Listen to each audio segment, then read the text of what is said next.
Work for the night is coming. Give every flying minute something to keep in store. He pushed the day around. In case you don't know, there are 24 hours in it.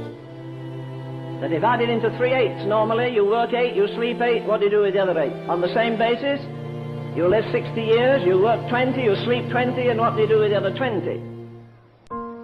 All earthly things with earth will fade away. But prayer grasps eternity. Therefore pray. Always pray. I've said this often and it's got me into trouble, but I'm still going to say it anyhow. I'm quite sure of this, that no man, I don't care how large his church, don't care how many books he's written, how far he's traveled, I do not believe that any man or woman is greater than their prayer life. But I'm convinced of this: God does not hear prayer. He hears desperate prayer. There are millions of prayers prayed that never reach the throne and they're never answered, but never, never, never is prayer of this nature ever denied. Hannah prayed why? Because she got tired of all the trinkets. She got tired of eating and drinking and being happy and sharing the most time with her husband, getting the nicest clothes, all the other things. There came a place where she said, listen, I can't put up with this. You find the same thing in the 30th chapter of Genesis, where Rachel comes down one day and says to her husband, listen, Jacob, give me children or I die. Do you remember that passionate phrase in the middle of the 11th chapter of Numbers? And remember, it's dangerous to pray.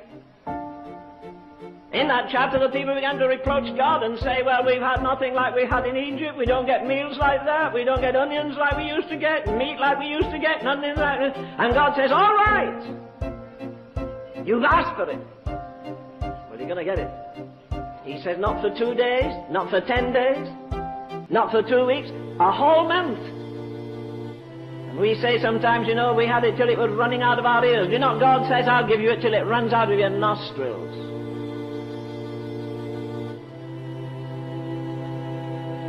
And Moses, the man of God, says, listen, I've got a murmuring, complaining people. God says, well, they complain more to me than they do to you anyhow. But Moses says, don't leave this burden upon me. If you do, kill me.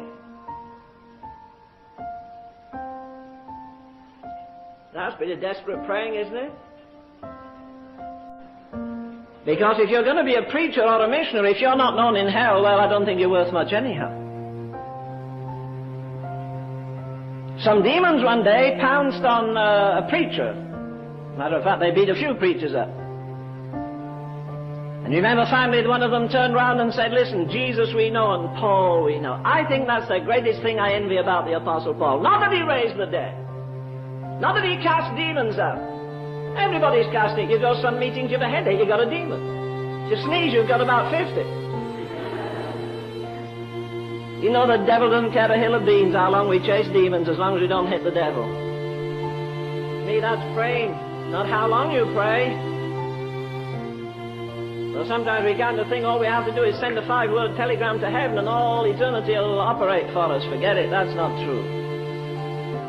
It always startles me that the disciples never said to Jesus, Lord, teach us to preach.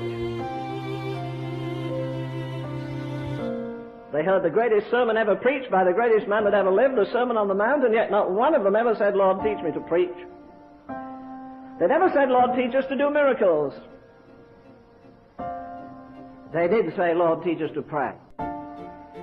Prayer is not a position, whether you kneel or face the east. Prayer is not a position, it's a disposition. That's why the Apostle Paul says that it is possible to get to that place where you pray without ceasing, where every moment of your life you're in an attitude of relationship to Him, not for something you want, but that somehow God might come again and breathe. You see, the answer to America tonight is not in the White House, forget it. The answer to America is in God's house. You know, I'm so simple that I thought a year ago God was writing the last chapter of history as we know it. And I don't think that anymore. I don't believe He is writing the last chapter. I believe He's writing the last page. And it says, the Lord whom ye seek. Well, let's wait a minute. Are we seeking the Lord? Now, when I say that, I'm not thinking about Bethany Fellowship, I'm thinking of the Church of God generally. Is the church seeking the Lord tonight, or is she seeking success? Is she seeking miracles? Is she seeking prosperity? What are we seeking? The Scripture says, the Lord whom ye seek shall what? Shall suddenly come to his temple. Don't go out and say like people say, well, I made up my mind I'm going to pray 4 hours a day after this. Why don't you make your mind up you're running the Olympics tomorrow? You have as much chance. You don't change overnight. We approximate to it. We get our muscles stronger and stronger in the place of prayer. You get to the place where you'd rather sweat, you'd rather weep in his presence than laugh in anybody else's presence. You'd rather God whisper a secret into your heart that breaks you. Somebody give you the prizes of all the world.